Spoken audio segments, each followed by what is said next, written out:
Fallout Equestria the Chrysalis, Chapter 11, Part 4. Dusty had already cooled off by the time I stepped up beside him. We walked back to the lobby in silence, flanked by the militia soldiers.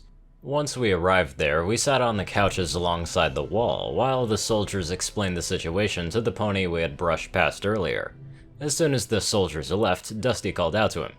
Hey, sorry about that earlier. I didn't mean to cause you any trouble. The pony blinked. Yeah.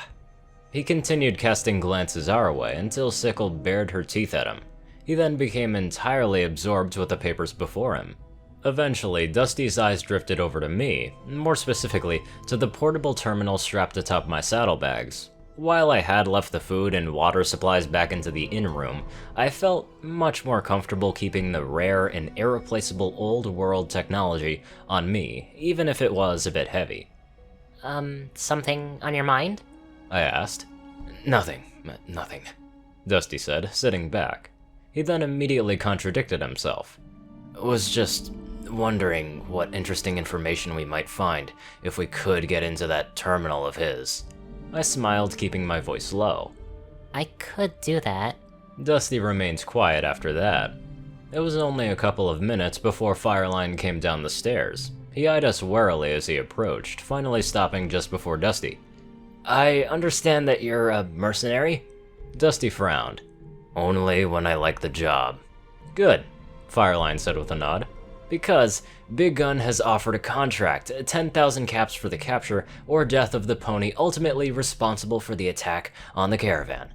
The only condition is that I subcontract you as a reliable and morally driven pony independent of my own command, and split the payment 50-50. Starlight's eyes went wide. Dusty didn't visibly react at all. And what does that job entail? Well, first, we need to track down Banger. He was the pony leading the squad. If someone bought them off, he'd be the one making the deal. As for how we do that, the first step is heading to my base. We're set up in an old army fort east of here. Some of my ponies should know enough about Banger to know where to start looking. And after that? Fireline looked off to the side, thinking for a moment before turning back to Dusty. I'm not sure yet. We can work out how to proceed once we know where to look. Dusty slowly nodded. And when did you want to set out? In the morning, Fireline said. It's too late to make the trip. Meet me by the south gate at 10, and we'll head out. Dusty mulled over the offer for several seconds before speaking. Okay. Alright, I'll meet you there. Good, Fireline said. There was a silent moment of awkwardness before he turned and walked off again. With a sigh, Dusty rose to his hooves and we followed him out. As soon as we were on the street and away from the other traveling ponies, Starlight stepped up next to him. Yeah, this doesn't seem suspicious at all. Dusty snorted softly. Yeah, if Gun's putting out a 10,000 cap reward for his own head, he's planning something. You sure it's him then? Oh, yeah, Dusty said. There was only one question I had when I went in there, and he answered it, whether he knows it or not. I looked over to him. So you know him fairly well then? Well enough to know that if you accused him of slitting a pony's throat and he gets pissed, it's because he didn't do it. He looked back to me. But if he gets smug, it's because he knows you can't prove it. I nodded. While I couldn't be certain if his read of Gun's reaction was correct, if it was true, I had to respect his creativity in getting in there. Starlight didn't really approve of the implications of that, however. So this is a trap. Or he's hoping to lead us off on a wild goose chase, Dusty said. Maybe Fireline isn't involved in all of this, but yeah, it's probably a trap. So we're not meeting up with him? Dusty blinked. We? Starlight halted and blinked as well. Oh, well, I mean, I guess we don't have to go with you, but I kind of want to figure out what's going on around here, and I really don't have anywhere else to go, so... A smirk played on Dusty's lips as she trailed off, but finally he nodded. Well, I could certainly use some ponies to back me up, especially since the plan right now is to go along with Fireline in the morning. Starlight looked through skeptically of the plan. Well, I was kind of hoping to follow you not into a trap, actually. I don't plan on walking into a trap, Dusty said. I'm thinking the four of us go along with Fireline, and as soon as we're out of sight of town, we stop and have a nice, long chat about him and his employer. And if he's not involved? Hey, I said chat, Dusty said. not beat or shoot or anything, just chat, if he gives us that option. Yeah. Starlight said. I could completely empathize with her. I didn't really like the idea of threatening or hurting an innocent. I was still gonna go along with it, of course. Being an infiltrator means doing the occasional thing you'd rather not do, and I had to come to peace with that long ago. The chances of him being uninvolved struck me as practically non-existent. Granted, there was the small question of why I was going along with the plan. It was another distraction. It didn't get me any closer to my hive, but really, what option did I really have? I didn't buy Starlight's excuse of having nothing better to do any more than Dusty had. After seeing Silverline and Quicksilver, she wasn't gonna just walk away from this, and I still needed her. Dusty, who was starting to have positive feelings for me, was thoroughly committed. For better or worse, the quickest way to get back on track was to deal with this distraction as quickly and efficiently as possible. Better yet, I was actually feeling much more confident about dealing with this problem. Investigating, maybe even spying or infiltrating? Well, that's what I lived for.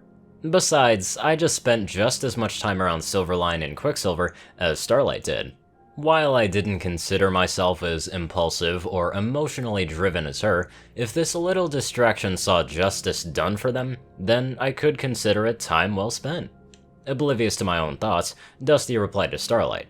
Hey, I'd love to know for sure if Fireline is involved before we get into this, He said. but we really can't do that. All we know is he's right in the middle of everything. He takes his orders from Big Gun, and it's one of his guys that went missing. If he isn't involved, then he's the blindest merc captain in history. I took that as my cue to step in. Actually, we might have a way to know before we even meet up with him. Dusty shot me a questioning look, and I tilted my head back, gesturing to my portable terminal. Quietly, I said, I can get into that terminal of his, see what sorts of records he got. He might have something that might give us a better picture about all of this. He frowned, then shook his head. Well, much as I'd like to see that, you're more likely to get yourself shot and give Big Gun a perfect excuse to just lock us all up. Starlight snorted. What? And bursting into his office didn't? Too many witnesses, Dusty replied. The buck out front, the militia soldiers, they'd all see we didn't start a fight. He gestured to me. But if you do go breaking in, ponies know we're together, and he could just say that we conspired against him. I just smiled, confident in my abilities, even if I couldn't really share all of them. Trust me, Dusty. I've got tricks that you haven't even seen yet. I can get in and out without any pony knowing I was even there. Even if they do catch on that some pony was there, I'll have them running in the completely wrong direction. He stared at me for several seconds, my confident smile versus his skeptical frown. Finally, he shook his head. No. It's too much of a risk for something that we don't need. We'll find out if he's involved tomorrow anyway. My smile faded away. Fine. I said. I just have to sneak off and do it on my own. I had no intention of going in blind anyway. Sickle rumbled. Whatever. Kicking some merc ass should be fun. When we returned to Cinderblock's Inn, the atmosphere had changed completely. There were still just as many ponies in there, but they were all gathered close around the bar, listening to the scratchy and staticky radio as an energetic stallion and elegantly voiced mare spoke. All of the ponies listened with rapt attention, eyes wide. Some were smiling, while others focused intently onto the old radio. Even Cinderblock, the big earth pony behind the bar, had stopped to listen.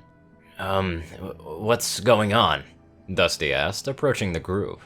A few of the ponies quietly shushed him, remained focused onto the radio. The nearest stallion, however, turned to us with an odd smile and tears in his eyes. He spoke in a hushed tone. Celestia is alive. Suffice to say, our interest was thoroughly caught. We joined the crowd, listening eagerly to the radio, and then to the recap of what we had missed.